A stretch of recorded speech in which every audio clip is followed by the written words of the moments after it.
విశ్రాంతి దినమును పరిశుద్ధముగా ఆచరించుటకు జ్ఞాపకం ఉంచుకొనుము. 6 దినములు నీవు కష్టపడి నీ పని అంతయు చేయవలెను. 7వ దినము నీ దేవుడైన యెహోవాకు విశ్రాంతి దినము. దానిలో నీవైనను నీ కుమారుడైనను నీ కుమార్తె అయినను నీ దాసుడైనను నీ దాసి అయినను నీ పశువైనను నీ ఇండ్లలోనున్న పరదేశి అయినను ఏ పనియు చేయకూడదు. 6 దినములలో యెహోవా ఆకాశమును భూమియు సముద్రమును వాటిలోని సమస్తమును సృజించి 7వ దినమున విశ్రమించెను. అందుచేత యెహోవా విశ్రాంతి దినమును ఆశీర్వదించి దానిని విశ్రాంతి దినం 7వ రోజు 7th డే ఇలాగ మనం అన్ని దీనికి పేర్లు పెట్టుకుంటున్నాం కాబట్టి అసలు ఆ రోజు ఏం చేయమన్నారో తెలవాలి. ఫస్ట్ ఆ రోజు ఏం చేయమని ఆజ్ఞేయబడిందో తెలిస్తే మనకు ఆ తర్వాత దాన్ని పరిశుద్ధంగా ఆచరించడం ఎలాగో తెలిసిపోయింది. చాలా సులువుగా వెంట చెప్పుకుంటూ వచ్చినటువంటి సంగతులు ఏంటంటే నీ పని ఏదైనా ఉండండి 6 రోజుల్లో కంప్లీట్ చేయాలి. 7వ రోజుకి పెండింగ్ లేదన్నారు. 7వ రోజు కేవలం నువ్వు రెస్ట్ తీసుకోవాలన్నారు. ఈ రెస్ట్ రోజు ఎవరెవరు రెస్ట్ తీసుకోవాలో ఒక పెద్ద లిస్టే చదివారు ఆయన.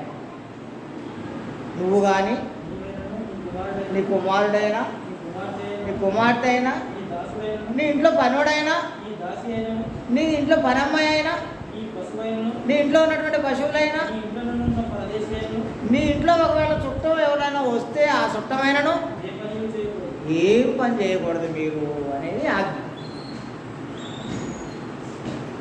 దీని గురించి మనం ఆలోచిస్తూ వెళ్తే ఒకనొక సందర్భంలో పాత నిబంధన గ్రంథాన్ని మనం ఒకసారి అవలోకనం చేస్తూ వస్తే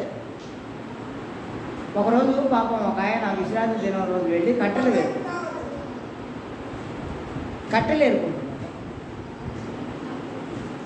కట్టెలు ఎందుకు ఏరుతున్నాడు?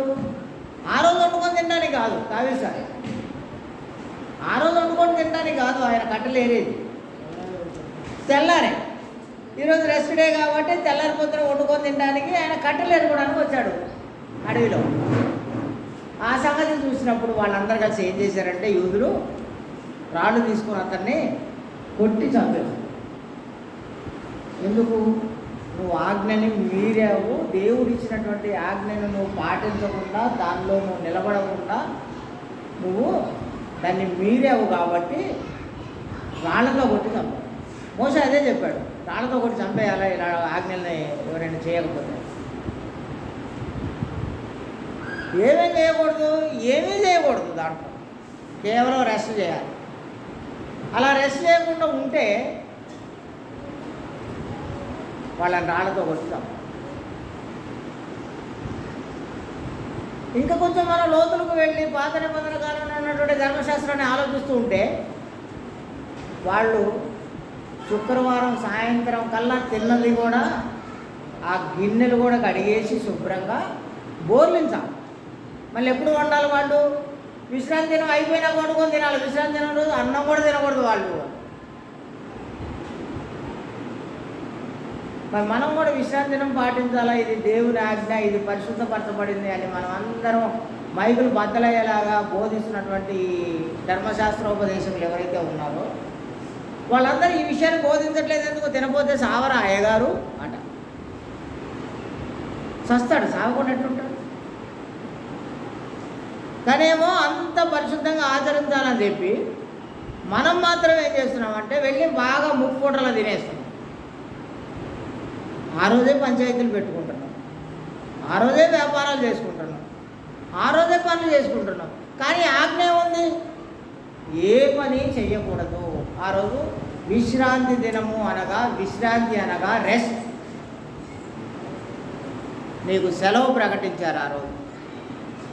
ఈ విశ్రాంతి దినం రోజు మీరు ఏం పని చేయకూడదు, అంతే. ఏం పని, ఆఖరికి తిండి కూడా తినకూడదు. మీరే కాదు, మీ పిల్లలే కాదు, మీ భార్యే కాదు, మీ ఇంట్లో ఉన్నటువంటి సమస్తము, అక్కడ ఉన్నటువంటి పశువులు, పక్షులు, జంతువులు,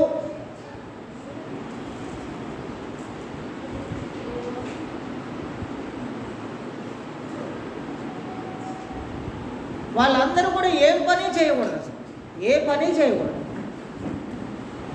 ఎందుకంటే దేవుడు అలాంటి కట్టడం నిర్ణయించాడు. దానిని మీరి ఎవరైనా ఏదైనా చేస్తే వాళ్ళని రాళ్లతో కొట్టి చంపేయాలి.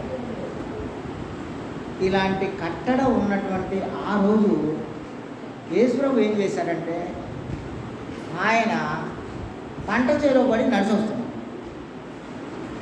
పక్కన శిష్యులు కూడా ఉన్నారు. ఆ శిష్యులు ఉండి వాళ్ళందరూ ఒక పొలంలో నుంచి పంట చేలో నడుచుకుంటూ వస్తున్నారట. వస్తూ ఉంటే ఏం జరిగిందంటే, ఆ శిష్యులు అక్కడ ఉన్నటువంటి కంకులను కోసుకొని చేతిలో వేసి నలుపుకొని తినుకుంటూ వస్తున్నారు. ఏ రోజు అది? విశ్రాంతి. రాళ్ళతో కొట్టి చంపారు సుమి ఒక ఆయన్ని, కట్టెలు ఏడితే. నీకు ఆజ్ఞ ఉందంటే నువ్వు కూడా తినకూడదు, నీ ఇంట్లో గడ్డి తినే ఆ గొడ్డు కూడా ఏం తినకూడదని ఉంది. ఇప్పుడు యేసుప్రభు పక్కన ఉన్నటువంటి శిష్యులు అది వెల్లులు తుంచి నలిసి వాటిని తినుకుంటూ వచ్చేస్తారు. ఊరుకుంటారా? చూసిన వాళ్ళు వెంటనే కంప్లైంట్ చేస్తున్నారు, ఏయ్ చూడు నీ శిష్యులు ఏం చేస్తున్నారు.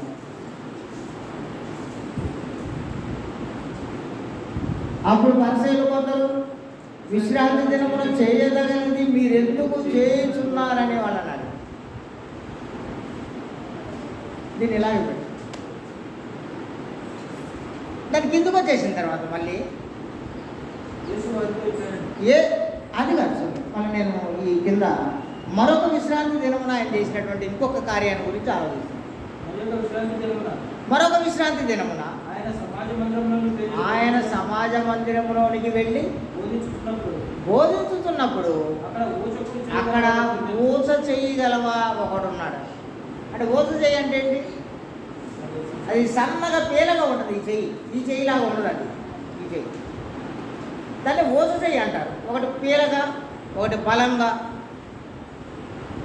అలా ఊస చేయగలవాడిని చూశారట యేసుప్రభు. చూడగానే అందరూ అలర్ట్ అయిపోయారు. వెంటనే అలర్ట్ అయిపోయారు. అక్కడ ఉన్నటువంటి వాళ్ళందరూ, శాస్త్రులు, పరిసయ్యులు అందరూ అలర్ట్ అయిపోయారు. ఏంటి అలర్ట్ అయ్యారు? ఇప్పుడు ఈయన ఏం చేస్తాడో చూద్దామని. ఈయన ఏం చేస్తాడో చూద్దామని అందరూ అలర్ట్ అయిపోయారు.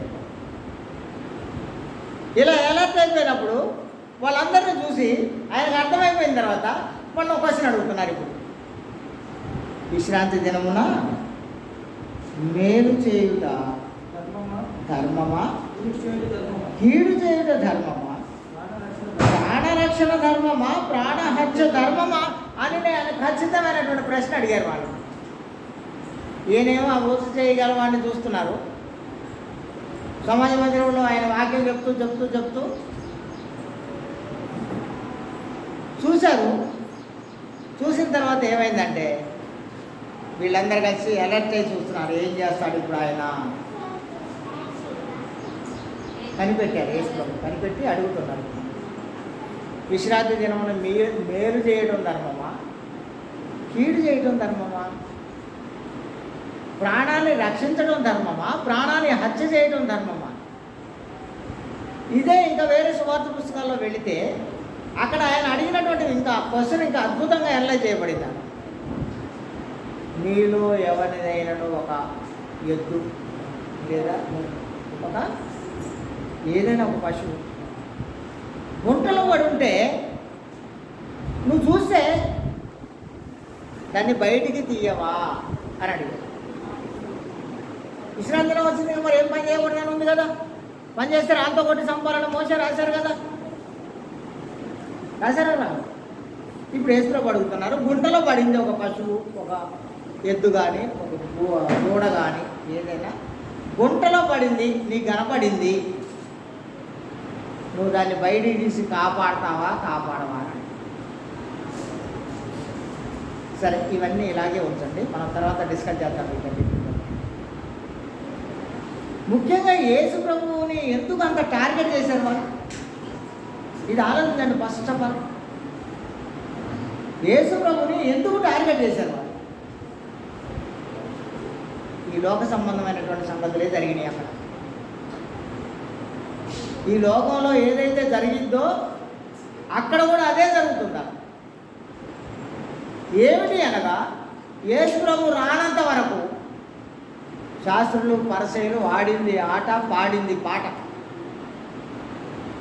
వాళ్ళ గురించి యేసు ప్రభు వచ్చి చెప్పేంత వరకు కూడా వీళ్ళు సున్నం కొట్టిన సమాధులు అని చెప్పేంత వరకు కూడా వాళ్ళు లోపల ఎముకలతో నిండి ఉన్నా కూడా హ్యాపీగా బయటికి మాత్రం సున్నం కొట్టి గ్రానైట్ రాయి వేసుకుని ఉన్నటువంటి సమాధులను కూడి ఉన్నారు వాళ్ళు. యేసు ప్రభు వచ్చి చెప్పేంత వరకు కూడా వాళ్ళందరూ లోపల దుర్మార్గంతో దుష్టత్వంతో నిండి ఉన్నారు. వాళ్ళు అందరి మీద మూటల బరువులైతే పెట్టి మీరు ఇలా ఉండండి, అలా ఉండండి, అలాగే ఉండండి అంటూ బోధించారు. కానీ వాళ్ళు తమ చిటికిన వేలుతో కూడా ఆ బరువుని లిఫ్ట్ చేసే మనస్తత్వం లేకుండా ఉన్నారు. ఇలా వాళ్ళు ఆడింది ఆట, పాడింది పాటగా నడుస్తున్నప్పుడు అప్పుడు దేవుడు తన కుమారుడిని అక్కడ ఇస్తే ఆయన వచ్చారు. ఆయన వచ్చి ఏం చేస్తున్నారు? అయ్యా మీరందరూ ఆలోచిస్తున్నంత తప్పు. పరలోకంలో ఉన్నటువంటి నా తండ్రి మీకు ఇచ్చింది వేరు, మీరు ఆలోచించుకున్నది వేరు, మీరు అర్థం చేసుకున్నది వేరు, మీరు ఆచరిస్తున్నది వేరు. ఇది తప్పు, ఇది మాత్రం కేవలం ఇది తప్పు మీరు ఆలోచించేదని ఆయన వాళ్ళలో ఉన్నటువంటి తప్పును ఎత్తి చూపించేసరికల్లా వామ్మో ఇంకేముంది, ఈయన వచ్చి లేనిపోని అని చెప్తున్నారు, మనకు దక్కాల్సినటువంటి గౌరవం దక్కనియట్లేడు. ఈయన బోధకుడని పరలోకం నుండి దిగొచ్చానని దేవుని మాటలను తెచ్చానని చెప్తున్నాడు. కానీ ఈయన వెళ్ళి పాపులతో కలిసి భోజనం చేస్తున్నాడు, సుంకరులతో కలిసి తిరుగుతున్నాడు, వ్యభిచారులతో కలిసి తిరుగుతున్నాడు. ఈయనకున్నటువంటి దేవుడిచ్చిన అద్భుతమైనటువంటి ఆ శక్తి సామర్థ్యంతో గుడ్డి వాళ్ళను బాగు చేస్తున్నాడు, చెవిటి వాళ్ళను బాగు చేస్తున్నాడు, దెయ్యాలు పట్టిన వాళ్ళని వెలగొడుతున్నాడు, చనిపోయిన వాళ్ళని కూడా లేపుతున్నాడు. ఈయన ఇంత గొప్ప ఆధిక్యత దొరికింది ఈయనకు. ఇక మన దగ్గర మన ఆటలు ఆయన దగ్గర చెల్లేటట్టు లేవు. ఇప్పుడు ఏం చేయాలి? ఏదో ఒకటి చేయాల్సిందే. ఆయన్ని ఏదో ఒకటి చేసి మన మధ్యలో లేకుండా చేయాల్సిందే. అప్పుడే మన ఆధిక్యత చెల్లిద్ది, మన అధికారం చెల్లిద్ది. కానీ ఈయన ఇక్కడ తిరుగుతున్నంతసేపు మన ఆధిక్యత కానీ, మన గొప్పతనం కానీ, మన గౌరవం కానీ చెల్లదు అని వాళ్ళు నిర్ణయించుకొని ఆయన్ని ఏదైనా ఒకటి చికాకు చేయాలి, ఏదో ఒక నేరం ఆయన మీద పెట్టాలని. ఇప్పుడు వీళ్ళు ఇలా ఆలోచిస్తుంటే 5వ వచనం చదవండి. ఏముందో ఇప్పుడు చదివిన లేఖన భాగంలో, కాగా మనిషి కుమారుడు విశ్రాంతి దినానికి ఆయనే బాస్ అని చెప్పాడు. ఆయన విశ్రాంతి దినానికి బాస్ ఎవరట? యేసుక్రీస్తు బాస్ అట. దాన్ని నేనే బాస్ అన్నాడు. ఇప్పుడు అసలు బాస్ అక్కడ ఉండి వెన్నులు తుంచుకొని తింటే ఏంటి, గుంటలో పడ్డవాడిని కాపాడితే ఏంటి, ఇది వాళ్ళ బుర్రకి ఎక్కలేదు. వాళ్ళ బుర్రకి ఎక్కకుండా వాళ్ళు విశ్రాంతి దినాన చేయకూడని పనులన్నీ చేస్తున్నారు, చేయాల్సింది మాత్రం చెయ్యట్లేదు. అందుకే వాళ్ళ మీద ప్రశ్నలో పరంపర కురిపించారు. ఆయన మేలు చేయడం ధర్మమా, కీడు చేయడం ధర్మమా, ప్రాణాన్ని రక్షించడం ధర్మమా, ప్రాణాన్ని హత్య చేయడం ధర్మమా, ఏది ధర్మం అని అడుగుతున్నారు ఆయన. ఒకవేళ నీ ఇంట్లో ఉన్నటువంటిది పశువు కానీ ఏదైనా సరే ఒక ప్రాబ్లంలో ఉంటే, ఒక సమస్యతో అది ఉంటే నువ్వు వెళ్ళి ఆ సమస్యను తీర్చవా అని అడుగుతున్నావు. ఎందుకంటే వాళ్ళకి అది అర్థం కాలేదు. 6 దినములు పనిచేసినటువంటి నీ దేవుడు 7వ రోజు రెస్ట్ తీసుకున్నాడు కనుక ఆ రోజులాగానే నువ్వు కూడా రెస్ట్ చేయి. ఎందుకంటే ఆయన దాన్ని పరిశుద్ధపరచడని చెప్తే రెస్ట్ చేయడం మానేసి చేయకూడని పనులన్నీ చేస్తూ ఇది మాత్రం పరిశుద్ధంగా ఆచరించని బోధిస్తుంది. వాళ్ళ భుజాల మీద టన్నుల బరువులు అయితే పెడుతున్నారు, కానీ వాళ్ళు చిటికెన వెళ్తూ కూడా మొయ్యట్లేదు. ఇప్పుడు వాళ్ళందరినీ బేస్ చేసుకొని యేసుప్రభు అసలు బోధ మొదలు పెట్టడమే. ఏం బోధ మొదలు పెట్టాడంటే ఆయన కొండ ఎక్కినప్పుడు ధర్మశాస్త్రమే చెప్పాడు. ఆయన ధర్మశాస్త్రాన్ని చెప్పడానికి ముందే ఏం చెప్పాడంటే, ధర్మశాస్త్రమునైనను ప్రవక్తల వచనమునైనను నేను కొట్టేయడానికి వచ్చానని మీరు అనుకుంటే ఇదంతా శుద్ధ తప్పు. నేను దాన్ని కొట్టేయడానికి రాలేదయ్యా, దాన్ని నేను నెరవేర్చడానికి వచ్చాను. అదే నెరవేరుస్తున్నారు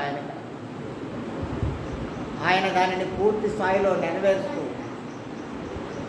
ఏమని చెప్తున్నారంటే, చాలామంది అప్పటి వరకు ఎగ్జాంపుల్ మా పంతులమ్మ గారు, మా సురేక్ష, వీళ్ళందరూ ఏమనుకుంటున్నారంటే, నరహత్య చేయకూడదనే ఆజ్ఞ వాళ్ళందరూ పాటిస్తున్నప్పుడు ఏమనుకుంటున్నారంటే, ఎదుటి వాళ్ళని మర్డర్ చేస్తేనే, వాళ్ళని చంపేస్తేనే ఇది నరహత్య అని వాళ్ళు అనుకుంటున్నారు. కానీ దేవుడు ఇచ్చింది అది కాదు అని చెప్తున్నారు యేసు ప్రభు. నరహత్య అంటే నువ్వు మనిషిని చంపడం కాదన్నారు. ఏంటంట నరహత్య అంటే, నీ సహోదరుడిని చూసి వ్యర్థుడా అని తిడితే చాలు నువ్వు వాడిని చంపేసినట్టు. చూసారు ఎంత తేడా ఉందో దీన్ని.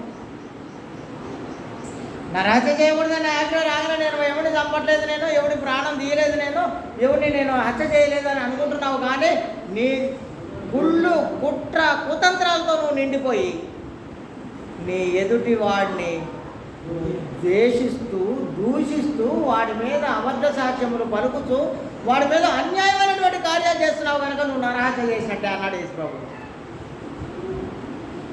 మళ్ళీ వచ్చి వ్యభిచరించొద్దు అని చెప్పి,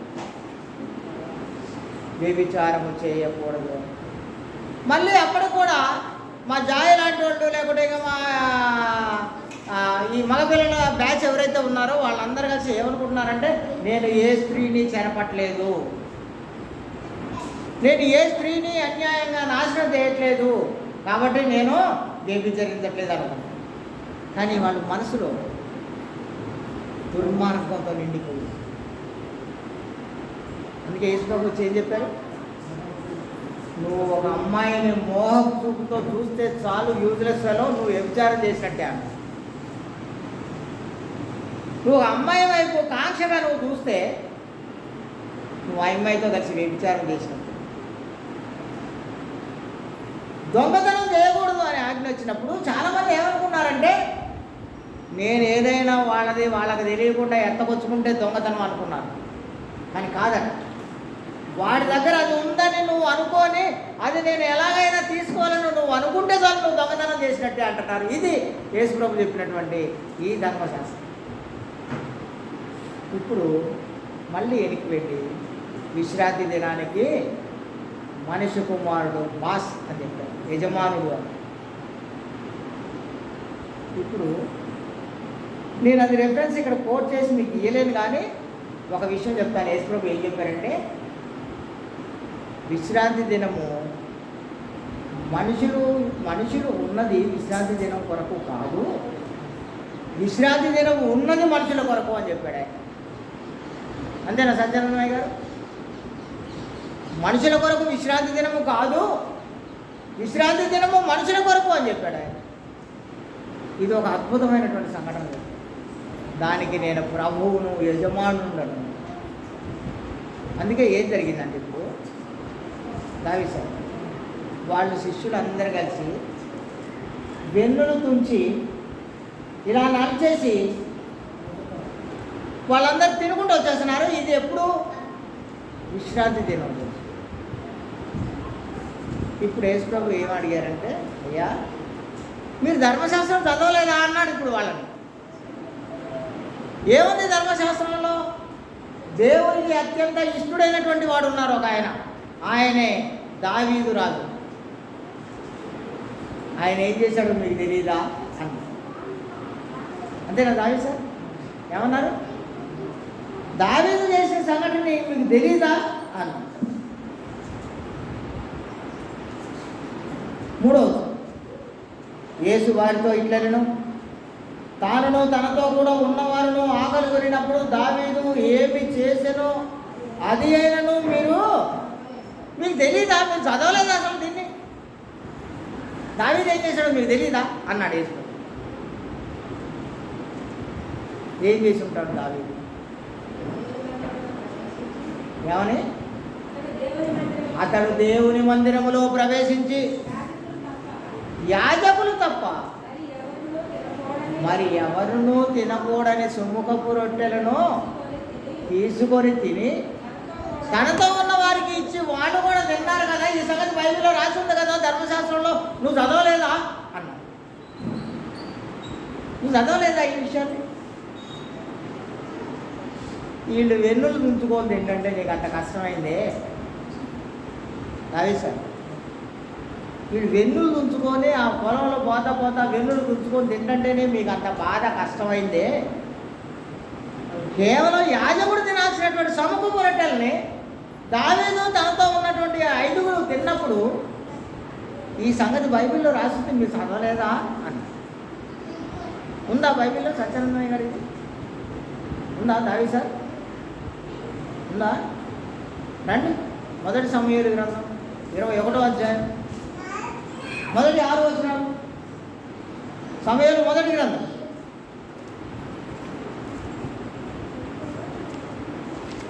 21వ అధ్యాయం మొదటి 6 వచనం.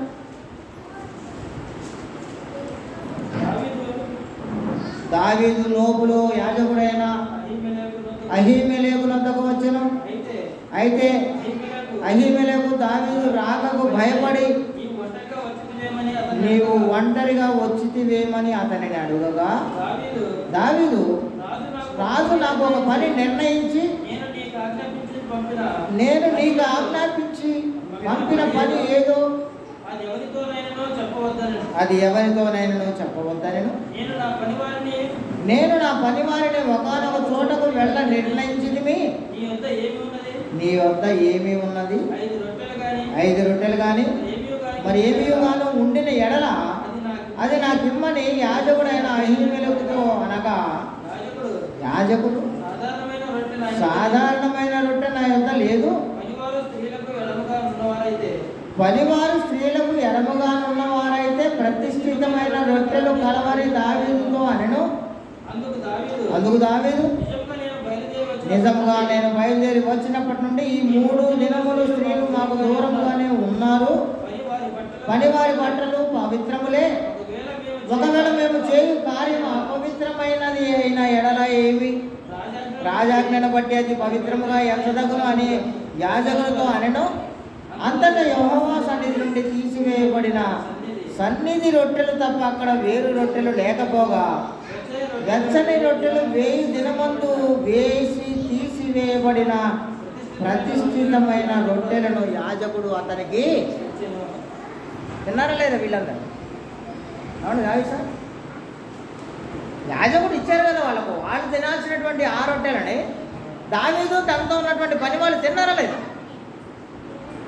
అందుకే ఆయన ఏం చెప్తున్నారంటే, విశ్రాంతి దినానికి నేను యజమానుడు, మనిషి కుమారుడు యజమాని దానికి అని చెప్పి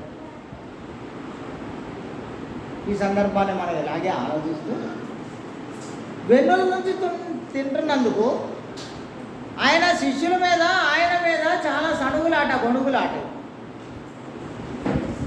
నేను కూడా మొన్న అదే చెప్తున్నాను మీకు. ఇప్పుడు దావీదు సారు నేను కలిసి సంతోషంగా ఆనందంగా కలిసిమెలిసి ఉన్నంతకాలం మా మధ్యలో ఏం సమస్య లేదు.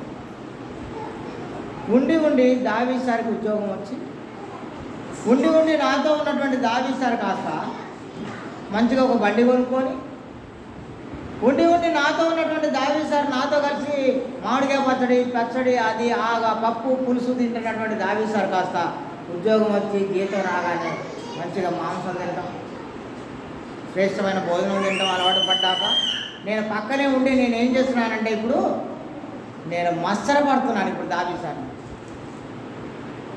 అలాగనే అక్కడ ఉన్నటువంటి ఆ యూదులు ఇజ్రాయేలీలందరూ యేసు ప్రభు చిన్నప్పటి నుంచి ఆయన వాళ్ళ మధ్యలో ఉన్నంత కాలం ఏం జరగలేదు. అసలు వాళ్ళందరూ కూడా అభ్యంతరపడ్డారే తప్ప ఆయన గురించి ఏం ఆలోచించలేదు. ఎప్పుడైతే ఆయన కుంటి వాళ్ళను గుడ్డి వాళ్ళను బాగు చేయడం మొదలుపెట్టి ఆయన బాప్తిసం పొందిన తర్వాత ఆ 3.5 సేవా జీవితంలో 3.5 సంవత్సరాల సేవా జీవితాన్ని లోకానికి కనపడేలాగా ఆయన జీవించినప్పుడు మాత్రం అక్కడ ఉన్నటువంటి శాస్త్రులు, పరిసయ్యులు, ప్రధాన యాజకులు మాత్రం ఆయన మీద కుళ్ళు పుట్టబడింది. ఏదో విధంగా ఈయనకి ఏదైనా చేయాల్సిందే అని అలా అనుకున్నదే తడువుగా ఆయన చేసే మంచి పనులు కూడా వాళ్ళందరికీ ఎలా కనబడుతున్నాయంటే అవన్నీ చట్టగా. అందుకే తిరిగి ప్రశ్నలు వేస్తున్నారు ఆయన వాళ్ళ. ప్రాణరక్షణ ధర్మమా, ప్రాణహత్య ధర్మమా, మేలు చేయడం ధర్మమా, కీడు చేయడం ధర్మమా, ఏది న్యాయం ముందు మీరు దయచేయండి అంటున్నాడు ఆయన వాళ్ళందరినీ. ఒకసారి ఆయన్ని రాళ్ళతో కొట్టి చంపాలని ప్లాన్ చేస్తే ఆయన క్వశ్చన్ అడిగారు వాళ్ళందరినీ, మీరు నన్ను ఏ కారణంతో రాళ్ళు తీసుకొని కొడతారు? నేను వీళ్ళందరికీ మేలు చేస్తూ వాళ్ళకి కావాలని అందిస్తూ వస్తుంటే మీకేంటి అంత దాని ఏమంటారు కళ్ళకి కంటగింపు ఏంటి మీకు? నేను ఇలాంటి పనులు చేస్తున్నందుకు దేనిని బట్టి, నేను చేసిన ఈ సూచక్రియల్లో, ఈ అద్భుతాల్లో దేని బట్టి నన్ను రాళ్ళతో కొట్టి చంపాలని అనుకుంటున్నారు మీరు అని క్వశ్చన్ అడిగితే వాళ్ళ దగ్గర సమాధానమే. అంత మాత్రమే కాదు, ఆయన మాట్లాడే మాటలు కానీ, ఆయన జీవించిన జీవన విధానం కానీ అద్భుతమైనటువంటి ఒక రోల్ మోడల్ ఆయన. మోషే రాసినటువంటి అదే ధర్మశాస్త్రంలో వ్యభిచరించవద్దు అని ఆజ్ఞ రాసినప్పుడు ఆ వ్యభిచారంతో ఎవరైనా పట్టుబడితే రాళ్లతో కొట్టి చంపాలనే ఆజ్ఞ అమలవుతున్నటువంటి రోజుల్లో యేసుప్రభు విస్తారంగా సేవ చేస్తూ ఆయన చాలా గొప్ప పేరు సంపాదిస్తున్నటువంటి సమయంలో అనేకులు వేల మంది ఆయన్ని ఫాలో అవుతూ ఆయన వెంబడి తిరుగుతూ ఈ శాస్త్రులను, పరిసయ్యులను పట్టించుకోకుండా ఉన్నటువంటి రోజుల్లో ఆయన దగ్గరికి వ్యభిచారం చేస్తూ పట్టుబడ్డ ఒక స్త్రీని పట్టుకొచ్చి ఆయన అడుగుతున్నారు, నువ్వు ధర్మశాస్త్రం బాగా తెలుసు, నువ్వు దేవుడి దగ్గర నుంచి వచ్చినవని మాకు తెలుసు, ఇప్పుడు ఈ అమ్మాయిని మేము వ్యభిచారం చేస్తుంటే పట్టుకున్నాం, మోషే చెప్పినట్టే ఇప్పుడు ఈమెను రాళ్లతో కొట్టి చంపాల్సిందే మోషే చెప్పారు. అప్పుడు యేసుప్రభు వాళ్ళ హృదయ కాఠిన్యాన్ని చూసి చాలా బాధపడిపోయి వాళ్ళందరినీ ఒక అద్భుతమైనటువంటి ట్రాప్లోకి ఆయన గుంజేశారు. ఏంటి అసలు వ్యభిచారంతో పట్టుబడ్డ వాడిని రాళ్లతో కొట్టి చంపాలని మోషే రాసింది కేవలం ఆడవాళ్ళనే పట్టుకొని కొట్టి చంపమన్నారా? సత్యార్థమే కదా. ఏమండి ఇజ్రాయెల్ సార్, వ్యభిచారం అంటే ఒకరితో సాధ్యమైద్దా? వ్యభిచారం అనేది ఇద్దరు కలిసి చేస్తే అయిద్దా? ఇద్దరు కలిసి చేయాలా? ఆ ఇద్దరు ఎవరై ఉండాలి? పురుషుడు వేరే స్త్రీని పెళ్లి చేసుకున్నవాడు అయి ఉండాలి, స్త్రీ వేరే భర్తను పెళ్లి చేసుకుని ఉన్న అమ్మాయి అయి ఉండాలి. ఆ సొంత పురుషుడికి ఆ సొంత స్త్రీకి కాకుండా మధ్యలో ఇంకొక ఇల్లీగల్ కాంటాక్ట్ చేస్తే దాన్ని వ్యభిచారం అన్నారు. ఈ వ్యభిచారంతో ఒక అమ్మాయిని పట్టుకున్నారు. మరి అబ్బాయి ఏడి? కుదిరేం సార్, మరి అబ్బాయి ఏడి? నీకు ధర్మశాస్త్రం ఇచ్చినప్పుడు నీ ధర్మశాస్త్రంలో నీ దేవుడు నీకు ఇచ్చినటువంటి ఆజ్ఞ ఏంటంటే వ్యభిచారం చేసిన వాళ్ళని రాళ్లతో కొట్టి చంపడం. మరి వ్యభిచారం చేసినప్పుడు స్త్రీని మాత్రమే పట్టుకొచ్చారు, ఆ పురుషుడు ఎక్కడ? ఈ పురుషాధిక్య ప్రపంచంలో అక్కడ ఉన్నటువంటి శాస్త్రులు, పరిసయ్యులు, యాజకులు ఏం చెప్తే అదే చెల్లుబాటు అవుతున్నటువంటి రోజుల్లో వాళ్ళ ఇష్టానుసారమైనటువంటి తీర్పులు చెప్పేవాడు, వాళ్ళ ఇష్టానుసారమైనటువంటి న్యాయాన్ని చెప్పేవాడు, వాళ్ళు చెప్పిన దానికి ఎదురు మాట్లాడలేని పరిస్థితులు క్రియేట్ చేసేవాళ్ళు. ఆ టైంలో యేసుప్రభు దగ్గరికి ఆ ఇమ్మాన్ తీసుకొస్తే యేసుప్రభుకి అర్థమైపోయింది ఏంటంటే ఇది అన్యాయమైనటువంటి తీర్పుని తీరుస్తున్నారు వీళ్ళు, ఈ అమ్మాయి ఎడల వాళ్ళు చాలా తప్పు చేస్తున్నారు అని. ఎందుకు వ్యభిచారం అంటే ఒక్కళ్ళే చేస్తే అయ్యేదా? మరి ఒక్కళ్ళనే పట్టుకొచ్చారంటే ఇద్దరు కదా పట్టు రావాలి. వ్యభిచారం చేస్తుండగా పట్టుకున్నారంటే స్త్రీని పురుషుని ఇద్దరిని కలిపి కదా తీసుకొచ్చి చెట్టు కట్టేయాలి కదా. మరి ఎందుకు స్త్రీని ఒక్కదాన్నే తీసుకొచ్చారు? ఇదంతా ఆయనకు ముందే అదంతా నోటే. సమరయ అని ఒక ఊరికి ఆయన వెళ్తున్నప్పుడు సుకార్ అనే బావి దగ్గర ఉండి ఆయన నీళ్ల కోసం ఉండి ఒక స్త్రీని, అమ్మ నాకు నీళ్ళు అని అడిగినప్పుడు ఆ అమ్మాయి ఎవరో తెలుసు మీ అందరికీ. ఆ అమ్మాయి కూడా 5 భర్తలు ఉన్నారు. ఆయన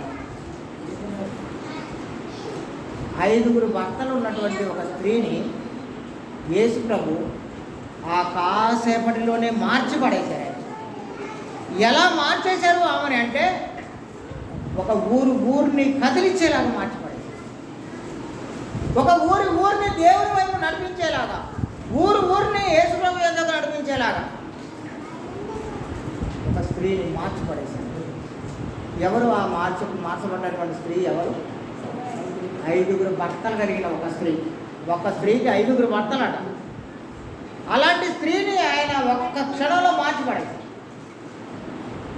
అలాంటి యేసు ప్రభు ఇప్పుడు వీళ్ళ హృదయ కాఠిన్యాన్ని బట్టి ఆ స్త్రీని పట్టుకొచ్చి రాళ్ళతో కొట్టి చంపాలని అందరూ రాళ్ళు తీసుకొని రెడీ అయిపోతే యేసు ప్రభు ఏం చెప్పారంటే వాళ్ళందరితో, మీలో పాపము లేనివాడు ఎవరైనా ఉంటే వాడు ఫస్ట్ రాయేయండి, తర్వాత మిగతా రాళ్ళు మనం వేసేద్దాం, చంపేద్దాం అన్నారు.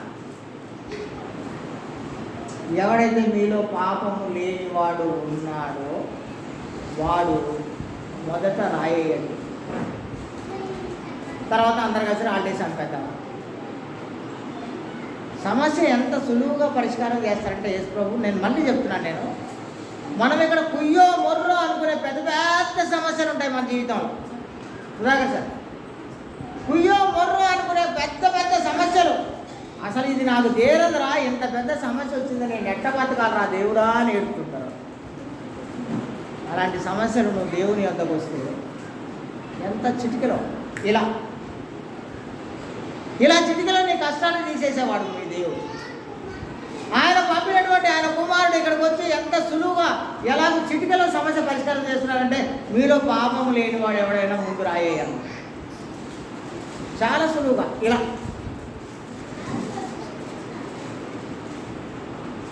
ఒక్కడు మిగలేదట. ఒక్కడు కూడా మిగలేదట. అక్కడ రాళ్ళు తీసుకొని వచ్చినటువంటి వాళ్ళందరిలో ఒక్కడు కూడా మిగలేదట. ఆయన ఏదో రాస్తూ తలకాయ లేదు చూస్తే ఎవరు లేరు ఆయన మీద తప్ప. అప్పుడు ఆయన మీదతో ఏం మాట్లాడారో మీ అందరికీ తెలుసు. అమ్మా, ఎవరు నీకు మీద రాళ్ళు వేయలేదా అని. ఎవరితో? వ్యభిచారం చేస్తూ పట్టుబడ్డటువంటి అమ్మాయితో యేసు ప్రభు ఏం మాట్లాడుతున్నారంటే, అమ్మా ఎంత ప్రేమ అసలు యేసు ప్రభు, ఎంత ప్రేమగా ఆయన పిలుస్తున్నారు. అసలు మనం ఏం చేస్తాం?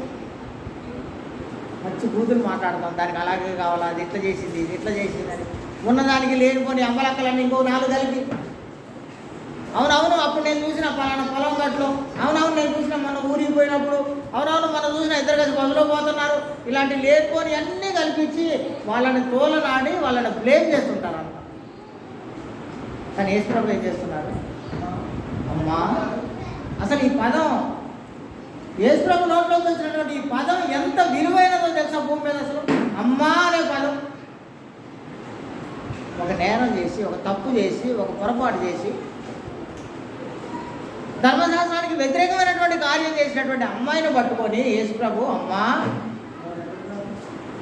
నీ మీద ఎవరు రాయలేదా? ఏది ఇక్కడ ఎవరు ఉన్నారా? ఇంతమంది ఉన్నారు కదా, ఏది ఎవరు లేరేంటి అని. లేదు ప్రభువా, లేదు ప్రభువా, నా మీద ఎవరు వేయలేదు, నేను కూడా ఏర్పో అన్నారు ఆయన. అంతేనా దావీదు సార్? అందుకు యేసు, నేను కూడా నీకు శిక్ష వేయను, ఇప్పటి నుంచి మాత్రం నువ్వు పాపం చేయకుండా వెళ్ళిపో. దాన్ని ఆలోచిస్తూ నేను ప్రాణరక్షణ ధర్మమా ప్రాణహత్య ధర్మమా అని అడిగినటువంటి దాంట్లో ఉన్నటువంటి నీతిని ఆలోచిస్తున్నాను నేను. ఇప్పుడు మళ్ళీ ఒకసారి విశ్రాంతి దినం దగ్గరకు వచ్చాను. ఈ విశ్రాంతి దినాన్ని గురించి మనం మొట్టమొదటిలోనే నిర్గమకాండం 20వ అధ్యాయంలో చదివినప్పుడే మనం దాన్ని ఎలా పాటించాలో రాసేశారు. దాన్ని పాటించడం మానేశారు అందరూ. పాటించడం మానేసి ఇది దేవుడు ఇచ్చిన ఆజ్ఞ మనం చేయాల్సిందే అని విర్రవేగడం మొదలైంది ప్రజలందరి దగ్గర.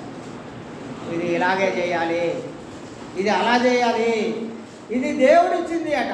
నీ మీద పంటల బరువులు అయితే పెట్టేస్తున్నారు, కానీ చిటికిన వేలతో కూడా ఆ బోధకులు ఎవరైతే ధర్మశాస్త్రోపదేశకులు ఉన్నారో వాళ్ళు వాటిని చేయరు. మా దగ్గర ఒక చిన్నప్పుడు మా బెంజమిన్ అయ్య గారు అని ఒక ఆయన ఉన్నాడు. ఆయన అద్భుతంగా చెప్పేవాడు, నా బ్రెయిన్లో నాటుకుపోయింది ఒకటి. అయ్యగారు వాళ్ళు ఇది స్టోరీ అంతే, ఇది నిజం కాదు, ఇది బైబిల్లో ఉన్నటువంటి సంఘటన కాదు. ఇది కేవలం ఈ వాక్య భాగానికి యాప్ట్ అవుతుందని నేను ఇప్పుడు మీతో చిన్న షేర్ చేస్తున్నాను.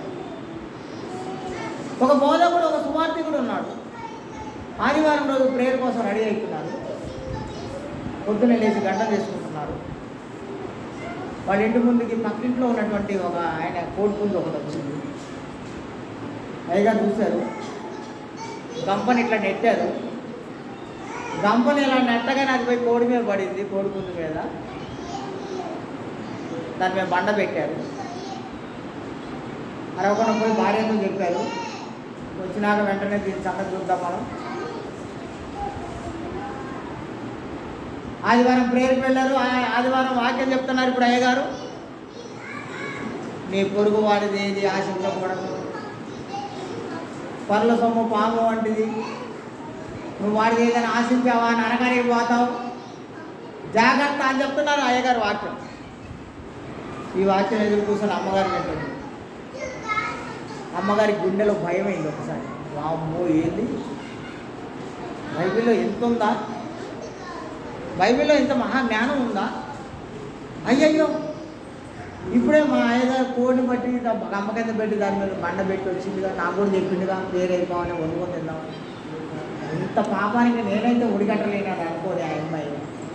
అమ్మగారు ఏం చేసింది అంటే ప్రేయర్ అయిపోగానే ఉడుకులు పరుకుల మీద పోయి ఇంటికి పోయి గంపలు ఏం తెలగొట్టిందంట. ఇప్పుడు అయ్యగారు కలలు కంటున్నారు చర్చిలో కూర్చొని, రావి సార్ తనకు ఎన్నో లెక్క పెట్టండి, ఇమ్మన్నా ఇది రేపు అది చేద్దాం, రేపు ఇచ్చేద్దామని ఇక్కడ నేను టైం పాస్ చేస్తున్నాను. ఎందుకంటే ఇంటికాడ అమ్మగారు అది రెడీ చేస్తుంటుంది కాబట్టి కలలు కంటున్నా ఇప్పుడు నేను ఇక్కడ కూర్చొని. అంతా అయిపోయిన తర్వాత చిన్నగా ఈ పట్టలు వండే ఉంటుంది కానీ అప్పుడు పోయినా నేను ఆ ఇల్లు చూసుకుంటా, ఆ ఇల్లు విజిట్ చేసుకుంటా చిన్నగా పోయిన టైం. అమ్మాయి ఈ టైంలో వంట కూడా రెడీ అయిపోయి ఉంటుంది, మంచిగా నాటుకోడి మాంసం రెడీగా ఉంటుందని. పోతే ఏముంది, అమ్మగారు టమాటా చారు చేసి పెట్టి,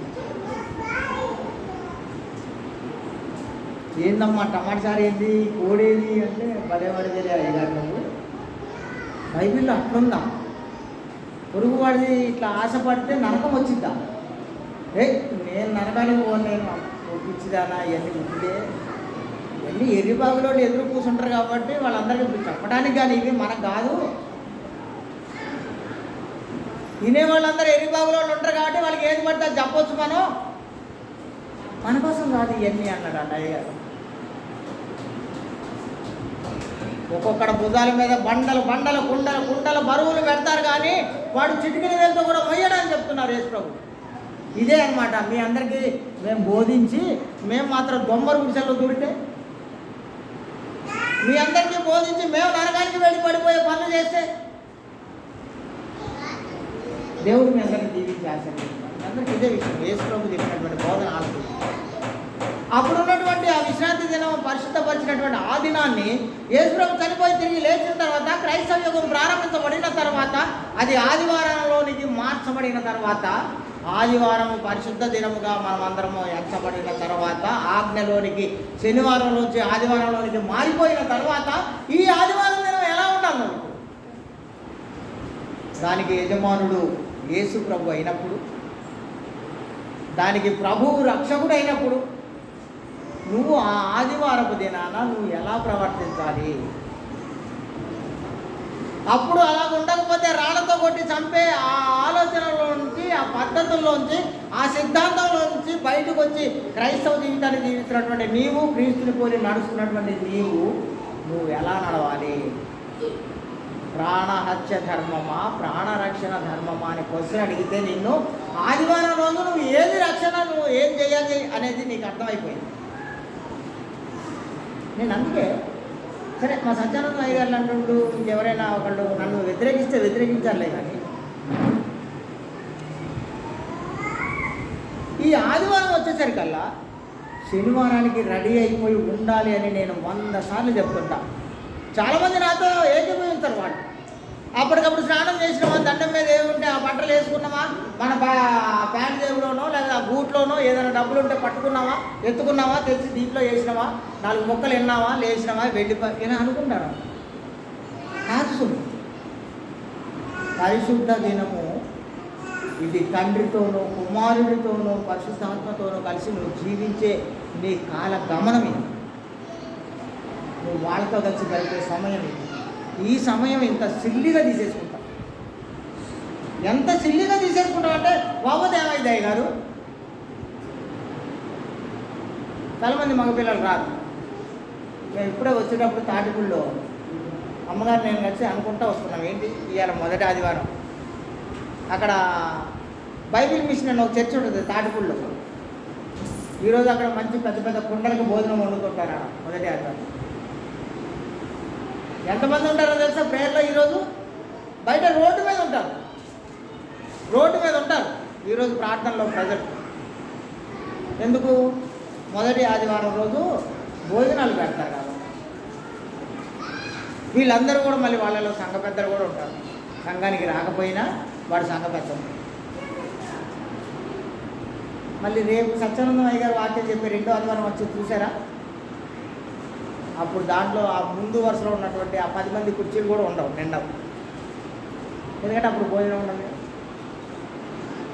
అంటే ఈ సమాజాలన్నీ, ఈ క్రైస్తవ సమాజాలన్నీ ఎలా మారాయంటే ఎవడన్నా ఏదైనా ఇస్తానంటే మాత్రం అక్కడ ఉంటాం. మరి దేవుడే వచ్చి అక్కడ ఉండి నీకు ఏం కావాలంటే అది ఇస్తానంటే ఇది కనపట్లేదు. ఎందుకంటే క్రైస్తవ సమాజాల్లో నేను అదే పొద్దున నేను సహోదరుని నేను అదే అడుగుతున్నాను. నువ్వు ఏది పడితే అది ఆ డ్రెస్ వేసుకొని పోవడానికి నువ్వు పోయేది ఏమన్నా రోడ్డు మీద ఏమన్నా చాక్లెట్ బిస్కెట్ కొనుక్కోవడానికి పోతున్నావా? దేవుని సన్నిధికి కదా నువ్వు పోయేది, దేవునితో కలిసి గడపడానికి కదా. నేను వేసుకున్న చొక్కా ఇవ్వాలి ఎట్లా వేసుకుంటావు? పెళ్ళికి పోవాలంటేనే మంచి కడకు ఇస్త్రీ వేసుకొని మంచి బట్టలు తీసుకొని సెలెక్ట్ చేసుకొని పెళ్ళికి పోయి. ఎందుకంటే వాళ్ళందరి ముందు బోధులు కొట్టారు కదా, ఇగో నాకు ఈ కలరు మంచి బట్టలు ఉన్నాయి, ఇగో నాకు ఇంత ఖరీదైనటువంటి చీర ఉంది.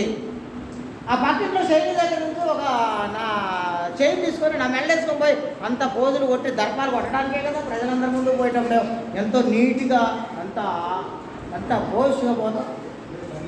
దేవుని సన్నిధికి రమ్మంటే దండం మీద గుంజి వేసుకొని కట్టుకొని ఉడ్డు బట్ల మీద ఊరుకోవచ్చు. దేవుని సన్నిధికి విలువే లేదా? దేవుని సన్నిధికి విలువే లేదా? దేవుని సన్నిధిలో గడిపేటప్పుడు ఈ పిల్లల విషయంలో నేను పేరెంట్స్కి ఎన్నిసార్లు చెప్పినా, 100 సార్లు చెప్పిన. ఇంటికాడనే మీ పిల్లల్ని మీరు ఇంట్లో చెప్పి తీసుకురావాలి ఇక్కడికి. వాడు వచ్చి అల్లరి చేసిండంటే తప్పంత పేరెంట్స్ అని చెప్పారని లేదు. అయినా తీసుకోరు. ఎందుకంటే మన పిల్లల మీద మనకి చాలా ప్రేమ. వాడు నరకానికి పోతున్నా కూడా మనకి ఇష్టమే. వాడికి నేర్పాల్సిన ఏవి నేర్పం. మనం దేవుని సన్నిధిలో ఉన్నప్పుడు పరిశుద్ధ దినాన్ని మనం ఆచరించేటప్పుడు మనం ఎంత కఠినంగా ఉండాలో కూడా. నేను మొన్న గురువారం రోజు నేను కొట్టుకాట సరుకులు కొనడానికి పోయినప్పుడు అక్కడ చాలా సీల్ నోట్లు కనపడుతున్నాయి, 100 రూపాయలు సీల్ నోట్. నేను వెంటనే ఎన్ని ఉంటాను నాకు ఈరా రామారావు సార్ కోడాలని అడిగితే అమ్మాయి ఏమంటే నేను దాచుకునే ఈయన వాళ్ళు లేదు లేరా నువ్వు దాచుకుంటే ఏమైనా పిల్లలు పెడితే నీకెందుకు అని.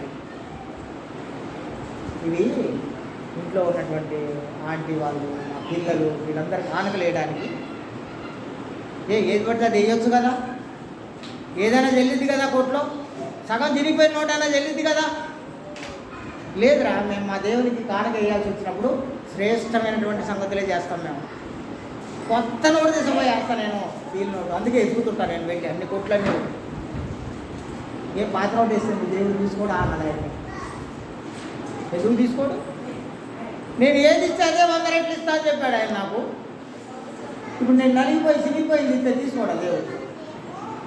తీసుకుంటారు. మళ్ళీ అలాంటివే 100 ఇస్తారు. ఏం చేసుకుంటావు నువ్వు?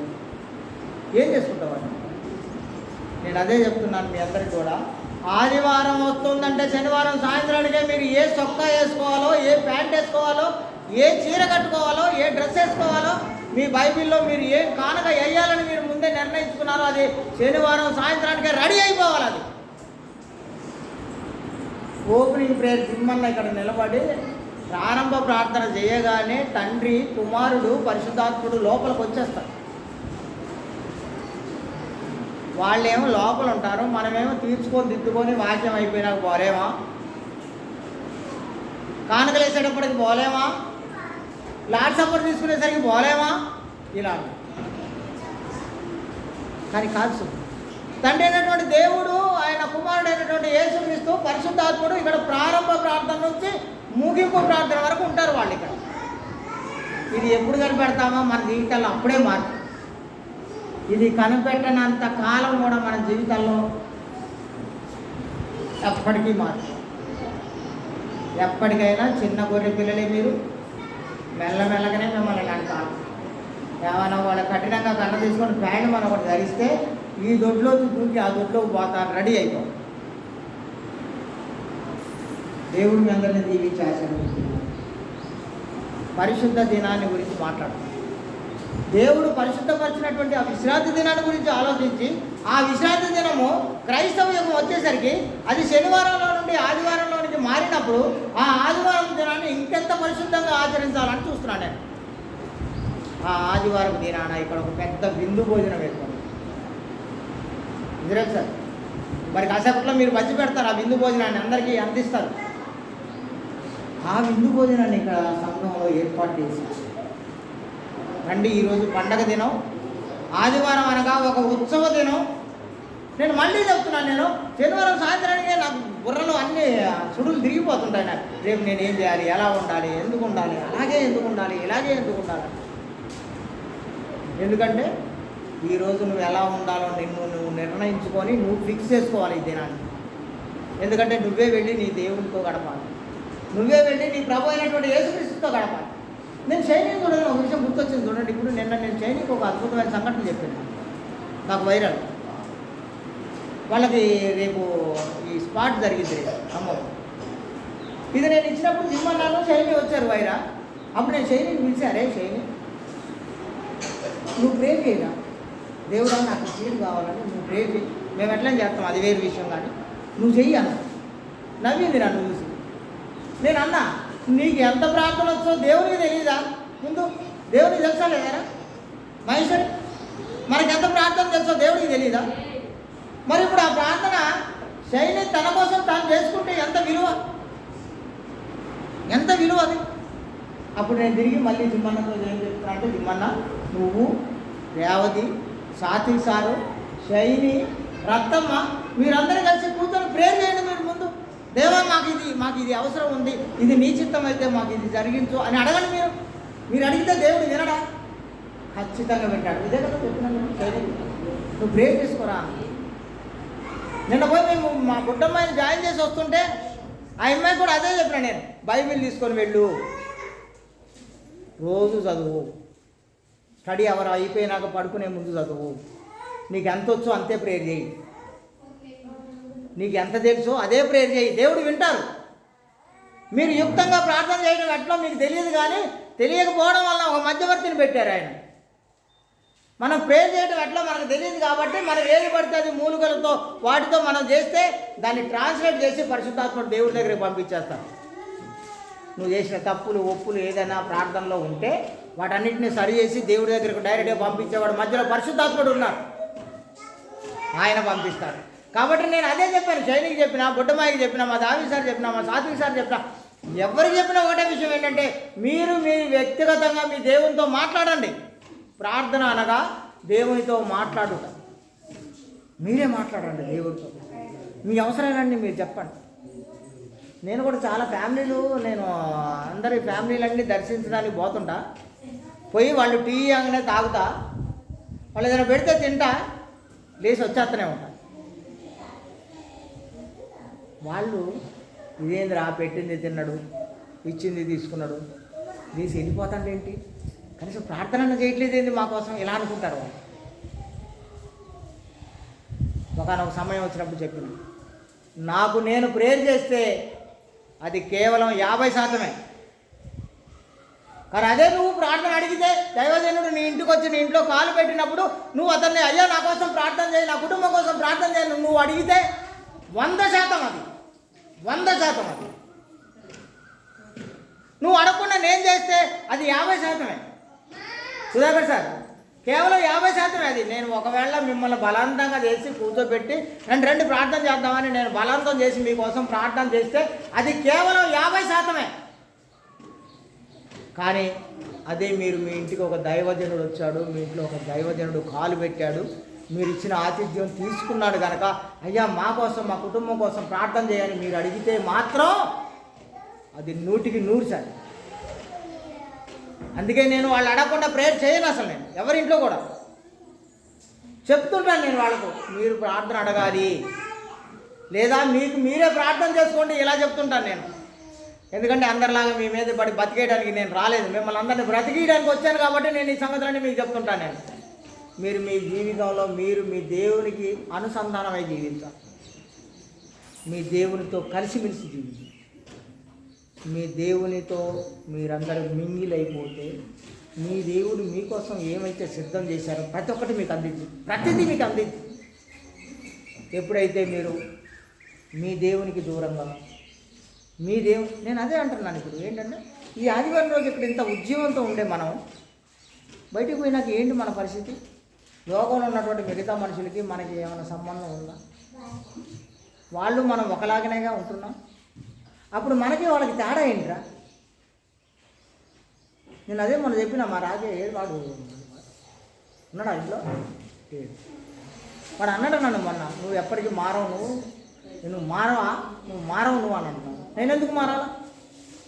ఎందుకు మారాలి? నేను ఒకసారి మారాను కదా, లోకంలో ఉన్నటువంటి నేను దేవుని వైపు వచ్చాను కదా ఒకసారి, మళ్ళీ ఎందుకు మారాలి? నేను మళ్ళీ ఎందుకు మారాలి? నేను నా దేవునికి ఇష్టంగా మాత్రమే బ్రతికాను. ఇప్పుడు దావీదు సార్ నా మీద కక్ష కట్టి కోపం వచ్చి నా మీద లేనిపోని అన్నీ చెప్పి నన్ను టార్గెట్ చేసి నన్ను చట్టంలో ఇరికించాలని చూసి నా మీద లేనిపోని అడ్డమైనటువంటి లేనిపోని చట్ట మాటలన్నీ అంటే నేను కూడా తిరిగి దావీదు సార్ని అదే అనాలా? ఏమండి సుధాకర్ సార్, నేను మళ్ళీ తిరిగి అలాగే నేను దావీదు సార్ అట్లా అన్నాడు కాబట్టి నేను కూడా అలాగే అనాలా? ఒకవేళ నేను కూడా అలాగే అంటే దావీదు సార్కి నాకు ఏంటి తేడా?